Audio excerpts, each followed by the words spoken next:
You know, it's great. I know him so well that we've had like, the sparks have flown when we've been in meetings like this in a good way, right? Iron sharpens iron. All right, so this dude, he's an incredible guy. If you're wondering where I get all my guts from and why I feel like I can kick down doors and climb any mountains, because this guy's rubbed off on me for like 25 years. Okay, so as you can tell, doesn't do anything gently. No, I'm just kidding. Yes, you do. You are there for me. All right. So here's the thing. Okay. So here's the thing. Eric is such a high caliber guy that he just attracts. Like he would call me randomly. Hey, guess where I am? I'm like, where are you? I was like, I'm in a suite in Cowboy Stadium in Dallas. I'm hanging out with Michael Irvin and Emmett Smith. And I just go, what? These people are just attracted to this guy because he's got something in him, right? So for fun, he pastors a church for fun, right? Like he just launched a church, and they have like 57% growth like every year for 3 years in a row, which is insane. Okay, and so but yet all these business folks, like I go to dinners that he hosts, like the one that we did like last night, and the one at my house, and we did this and we had hosted this dinner. I'm like, bro, you and I are like the most poor people in this room, because the folks that showed up at his event, the guy who owns the largest construction company in Connecticut, another dude who owns 8 gyms.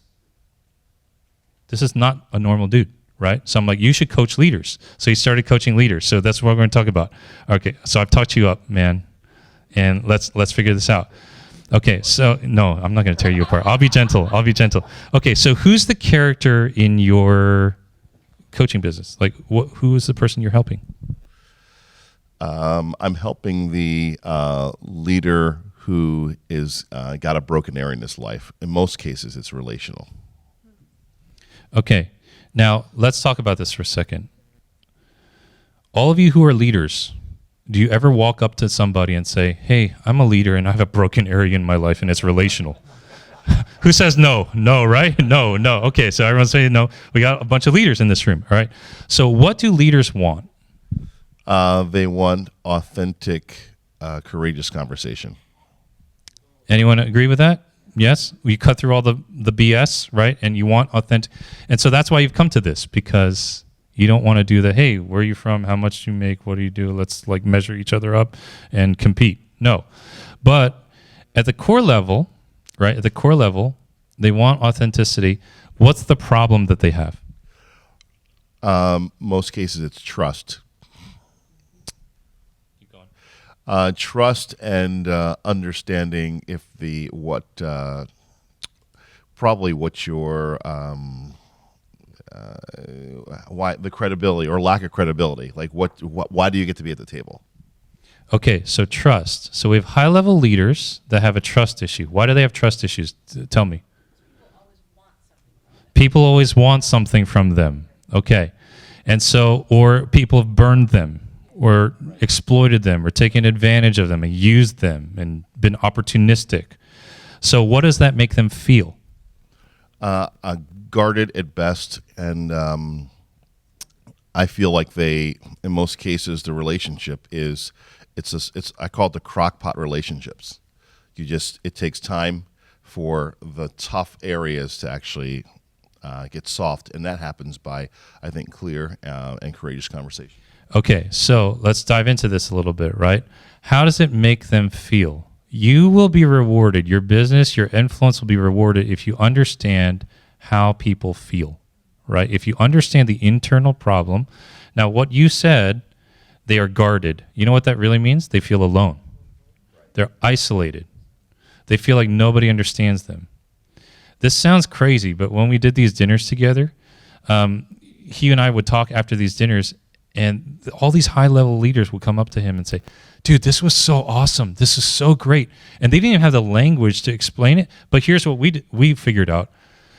It's so refreshing for these high-level leaders, very successful business folks, to be in a room where other people weren't intimidated by the number of zeros at the end of their paycheck. Hello, right? Okay, so they feel isolated and alone, but they're very capable. What do they feel life should be like? They feel that life should be where they can just be themselves and actually, I think, even make mistakes and make mistakes and to not, I think, to be free of the shame and the deconstructing of their own confidence. Okay. All right. So there's a lot here, right?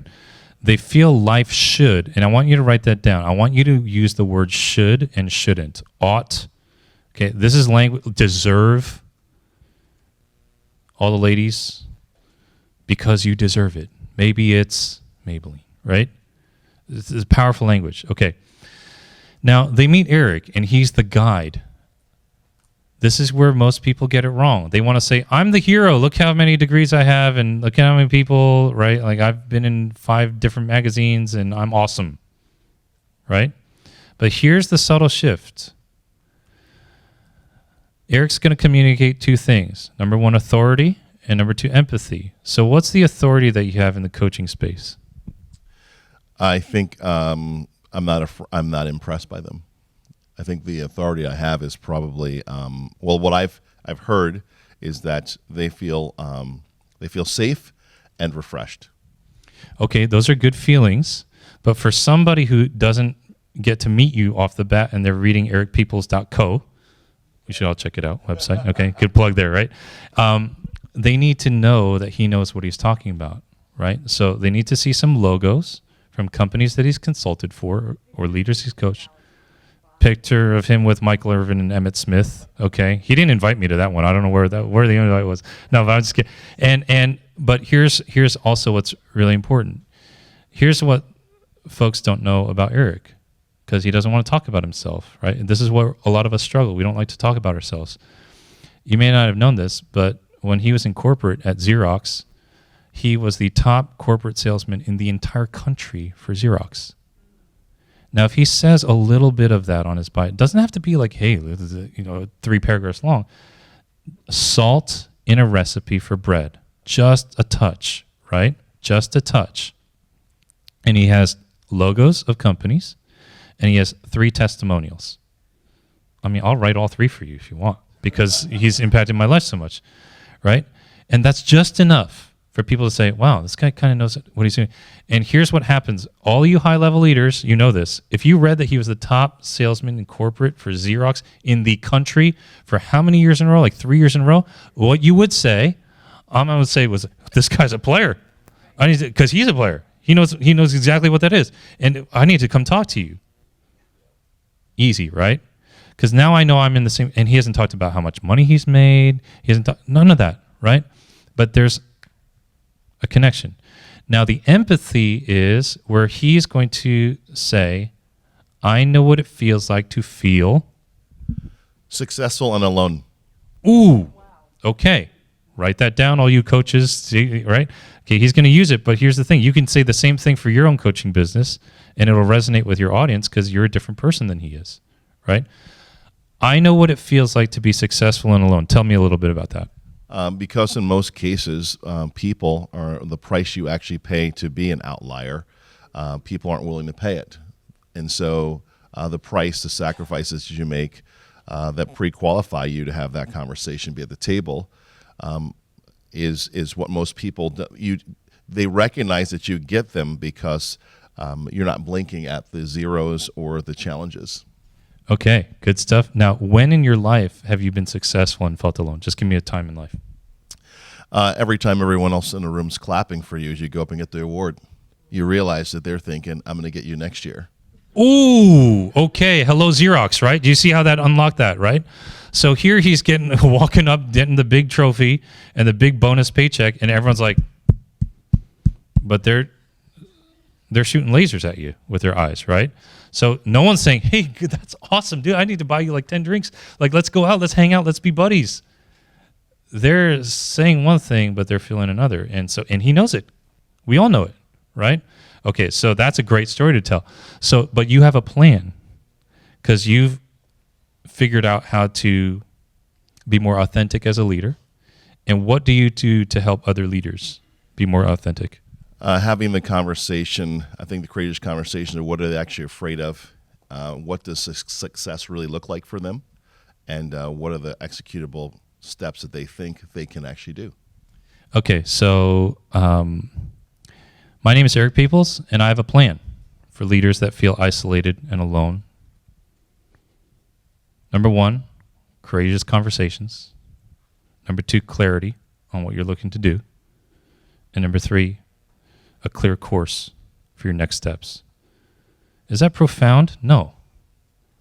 But it's simple to understand. 3 simple steps, right?